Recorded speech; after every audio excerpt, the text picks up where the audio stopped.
Katauka and you're watching World Report on NewsX World. Let's take a look at the top headlines of this hour. Russia's air defenses have intercepted at least 57 Ukrainian drones overnight across Samara, Volgograd, Saratov and Rostov regions. In Volgograd, drones struck residential buildings, injuring 3, sparking a fire and prompting temporary shelters for displaced residents.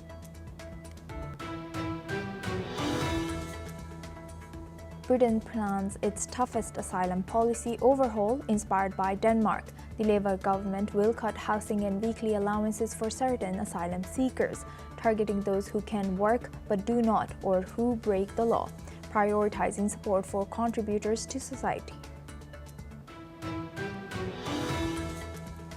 Activists in Charlotte protested federal immigration raids targeting residents without criminal records. Hundreds also demonstrated outside the White House against President Donald Trump, marching peacefully and wrapping crime scene tape around the perimeter, with more protests planned this month.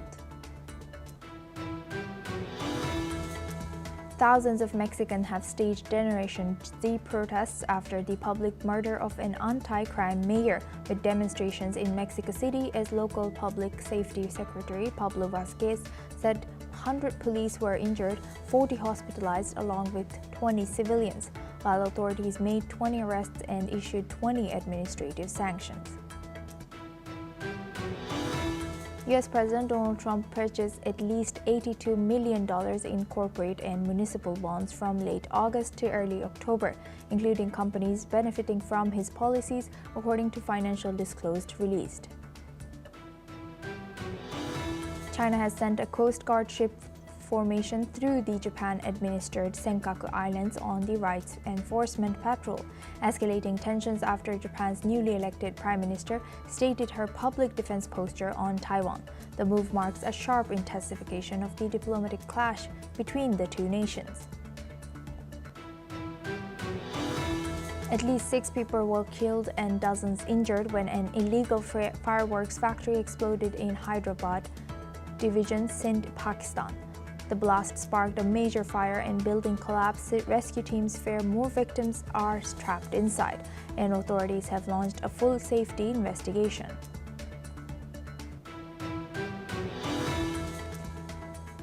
Thailand says trade talks with the U.S. will continue despite a border clash with Cambodia that has killed 1 civilian, with government spokesperson Siripong Angkasakul-Kiat quoting that President Donald Trump as supporting separation of tariff negotiations from regional tensions. This follows recent violence and a peace pact signed in Kuala Lumpur. Now we start with this hour with Russia and Ukraine. At least 57 Ukrainian drones have been intercepted and destroyed by Russia's air defenses overnight. The attacks were reported across multiple Russian regions, including Samara, Volgograd, Saratov, and Rostov. A significant number of the drones were downed in the Samara region, where 23 unmanned aerial vehicles were targeted. Meanwhile, in Volgograd, Ukrainian drones have attacked residential buildings, including 3 people. Authorities report that the victims are receiving medical attention and their injuries are not life-threatening. Fire also broke out at an apartment building following the assault. The local administration has opened temporary shelters for displaced residents, while bomb squads continue to assess the damage. Now for this discussion, we welcome Professor Veselin Popovsky. He's a professor and Vice Dean at Jindal Global Law School, joins us live from New Delhi. Thank you very much, Professor, for joining us again. Good to see you. Professor, now looking at this, it seems like Ukraine has changed or upgraded their military strategy, attacking several regions in a night, not just one. What are the strategic implications of now Ukraine targeting multiple Russian regions now? Yes. By the way, several days ago, Ukraine destroyed one of the biggest oil exporting port in the Black Sea, Novorossiysk. And that is a very, very significant news, because this is where Russia gets all its money to continue the war and continue to kill civilians and commit war crimes in Ukraine. So that was pretty much significant, the hit on Novorossiysk. The latest news, yes, Volgograd is another area which has many military objects. It has airports from where Russian airplanes fly and also shoot missiles and drones into the Ukrainian territory. Well, basically everything in Russia which has some military significance represent the target for Ukrainian drones. There is absolutely no doubt about that. There is absolutely no surprise about that. Such attacks will continue, and Russia should be prepared for this. Until the aggressor withdraws its troops from Ukraine and goes home, there will be such attack. Ukrainians have no other choice but to hit military targets all over Russia. And they will continue to be supplied with those missiles that hit to a longer range into the Russian territory. So basically no Russian city anymore will be safe if the policy of Vladimir Putin continues, and if he continues to kill civilians in Ukraine and doesn't withdraw from the illegally occupied regions in Ukraine. So that's the message here. It doesn't matter how many drones the Russians can gun down. There will always be some drones and some missiles that will penetrate the Russian air defense system and hit the military targets in Russia. So that's the equation here. Nobody in Russia should be safe until Vladimir Putin changed the course, accept ceasefire, proposed 7, 8 times already. Donald Trump is absolutely pissed off with Russia because he proposed so many times ceasefire, 30 days, limited, unlimited, and every of those attempts to achieve ceasefire basically collapsed.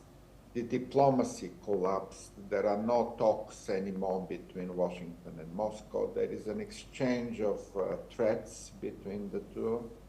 And that escalation and that lack of diplomacy effectively means that the war continues entirely. The guilty part is very clear here. It is the Moscow regime by Vladimir Putin. Those hits will continue. Right. Thank you very much, Professor Popowski, for sharing that. Please stay with us as we come back to you for our next discussion as well. Now, moving on to UK, Britain has said that it would launch the largest overhaul of policy on asylum seekers, drawing inspiration from Denmark's approach, which is one of the toughest in Europe. The Labour government has been hardening its immigration policies, particularly on illegal small boat crossings from France. This comes as the government seeks to stem the surging popularity of the populist Reform UK party, which has driven the immigration agenda and forced Labour to adopt a tougher line. As part of the changes, the statutory duty to provide support to certain asylum seekers, including housing and weekly allowances, will be revoked. The government has stated that the measures would apply to asylum seekers who can work but choose not to, and to those who break the law. It has said that taxpayer-funded support would be prioritized for those contributing to the economy and local communities. Now, for this discussion, we welcome Professor Veselin Popowski. He's a professor and vice dean of Jindal Global Law School, joins us live from New Delhi. Thank you very much, Professor, for staying with us. Now, looking at this, how is the UK government's adoption of Denmark-style asylum policies? How do you think this would affect the rights and protection of asylum seekers? And what are the potential social and economic impacts that could result from this statutory support? Yes, I will say this is unfortunate news that the Labour Party is following basically not only the Denmark-style tough measures on asylum seekers, but also on the Reform UK, very nationalistic and populist policy agenda. And so how to balance the popularity of the Reform UK, the Labour Party decides to move that direction in order to get some more votes in future elections, because they are losing. All the opinion polls show that Reform UK is the most popular opinion polls. We will see when the elections come, but that's a very unfortunate development. And yes, the Interior Minister was very clear that tough measures will be imposed only on those asylum seekers that refuse to work and those that commit some crime, even minor crimes. So there will be a kind of an individual approach to each asylum seeker. So not all of them will be affected, but only those who are not working and those who basically are burden for the taxpayers. But on the opposite, asylum seekers who do contribute to the British economy and pay their taxes and are compliant and peaceful citizens, there shouldn't be any problem with those. But yes, we see all over Europe, some increasing nationalistic and xenophobic statements. That language of Nationalist Party is a matter of concern. And because Britain used to be seen as the most friendly country and policy towards asylum seekers, there have been a lot of illegal crossing across the channel, and that needs also to be properly addressed. And this is where the British government is moving into kind of strengthening the ports of entry and to make the rules more strict, somehow to discourage potential future migrants to cross the channels and to seek asylum. Yes, such policy can be understood, but on another hand, it's not the policy that Britain should continue for very long. I hope this is temporary until the balance is brought back into proper consideration of every case. And if there is a genuine asylum case, then the British government should give asylum and encourage people to work rather than to go into the direction of Denmark, I suppose. And what do you think, to what extent is this hardening of immigration policy? You already mentioned that it is a response to domestic political pressure, such as the rise of the Reform UK Party. What do you think this is reflecting of changes in UK? Yes, it is reflecting a lot of changes in the UK. Reform UK is a kind of a very surprisingly strong now in the opinion polls, and the major kind of concern in Britain is next elections and whether Nick Farage and such extreme right-wing nationalists and populists may come to power. And hopefully not, because Labour and Conservative are the two very long-standing traditional parties in Britain, and they are adopting proper policies and somehow informing the population what they do, reducing the social and economic burdens on the taxpayers in Britain. Yes, there are a lot of options. There is a long list of policies that the British government can undertake in order to limit the influence of the extreme right party, the Reform UK. And we hope to see those happening in the next month. Yes, indeed. With that, I would like to thank Professor Veselin Popovsky for always joining us and sharing that insight. Thank you very much. Now we move on. U.S. President Donald Trump has bought at least $82 million in corporate and municipal bonds from late August to early October, including new investments in sectors benefiting from his policies. While financial disclosures were made public, according to reforms released by the U.S. Office of Government Ethics, Trump has made more than 175 financial purchases between August 28th and October 2nd.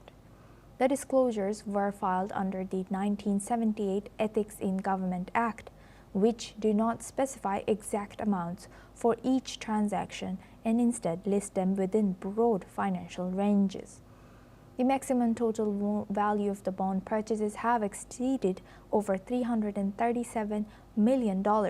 Trump's new bond investments span several industries, including sectors that have already benefited or are benefiting from his administration's policy changes, such as financial deregulation. However, corporate bonds acquired by Trump includes offerings from chipmakers such as Broadcom and Qualcomm, tech companies such as Meta Platforms, retailers, and Home Depot, as well as CVs, and Wall Street banks such as Goldman Sachs and Morgan Stanley.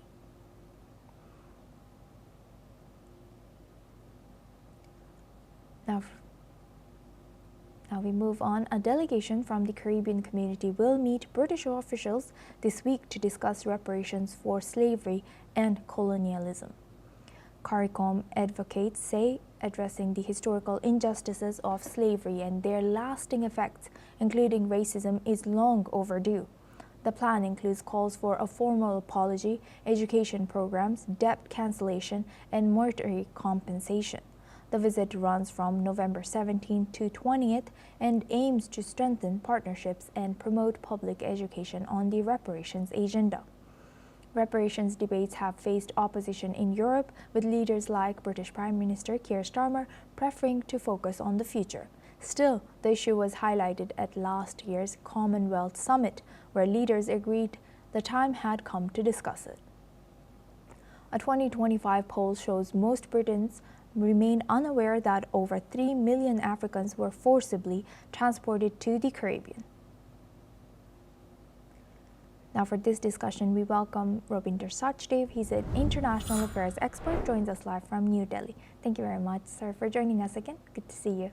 Now, looking at this, how might the UK government balance domestic political opposition with international pressure to address these reparations for slavery, colonialism, including their own in India as well, and African countries and Caribbean? And given the UK's colonial history in India, how might these demands for reparation influence to or reinvigorate or navigate similar calls for accountability from India? No, absolutely. And not only from India, even Africa also, right? Wherever the British had colonies, those nations, this can become a precedent. And that's what the British government want to absolutely sideline and avoid. Also to be noted is that, the Caribbean nations, they're talking about reparations, but they're not talking money per se, right?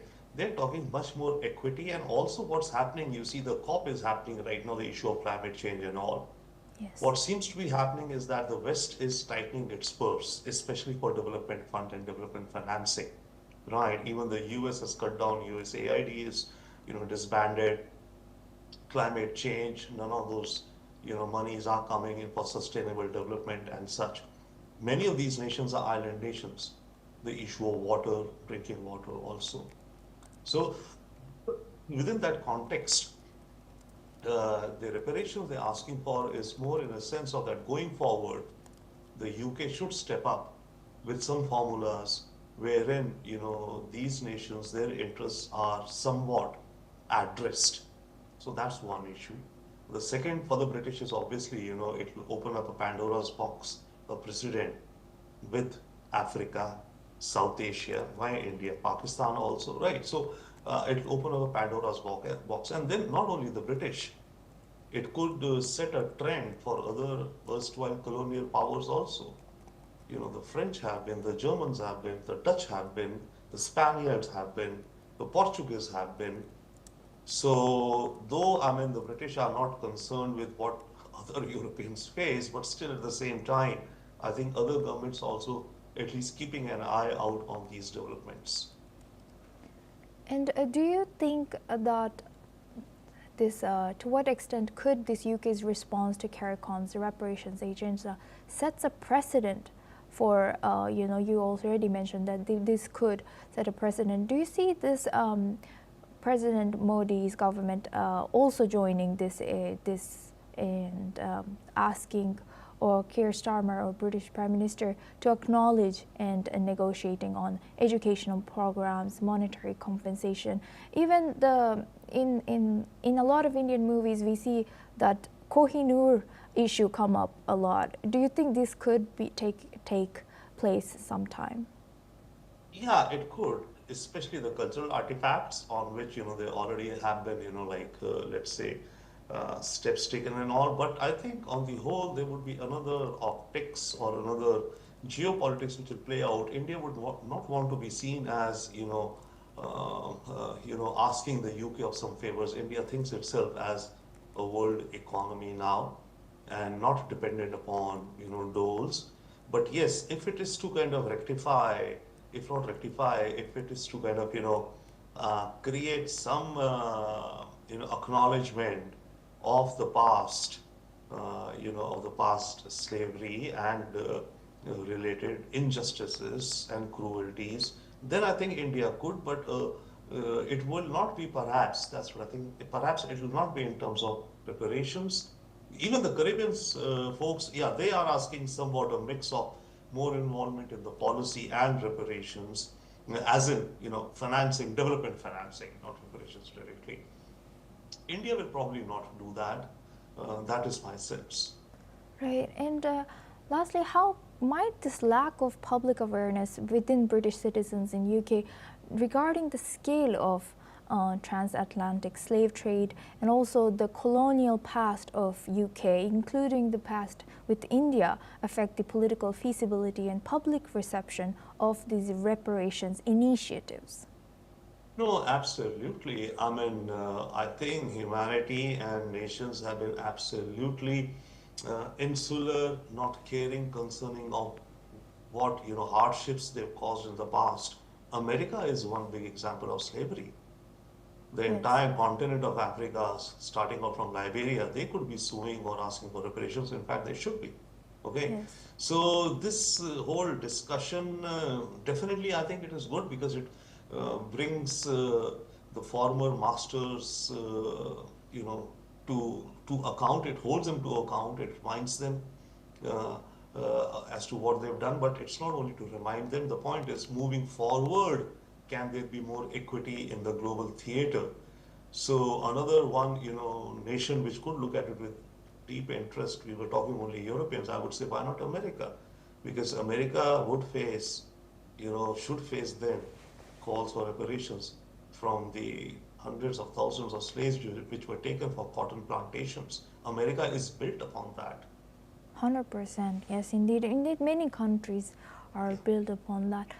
Thank you very much, sir, for sharing that insight. Please stay with us as we come back to you for our next discussion as well.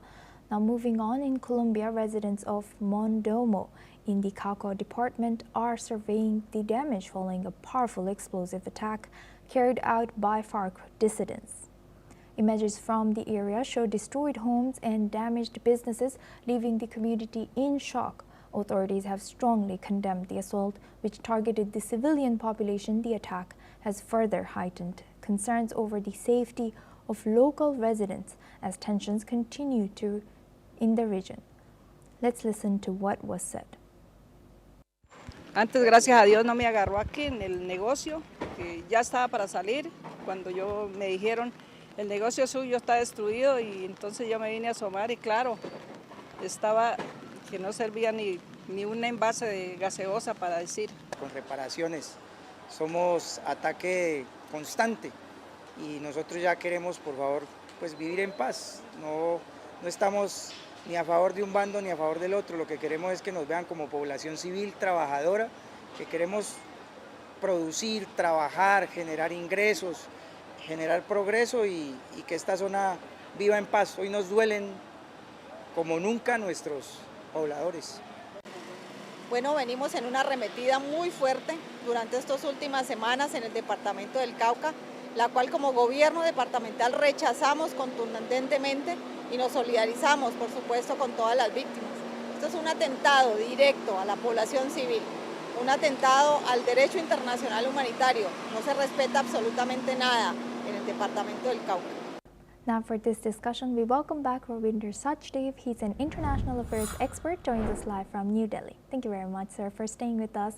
Now looking at this, how might this FARC dissidents attack impact Colombia's ongoing peace and reintegration efforts with formal guerrilla groups, and what political strategies could government adopt to prevent further civilian targeted violence?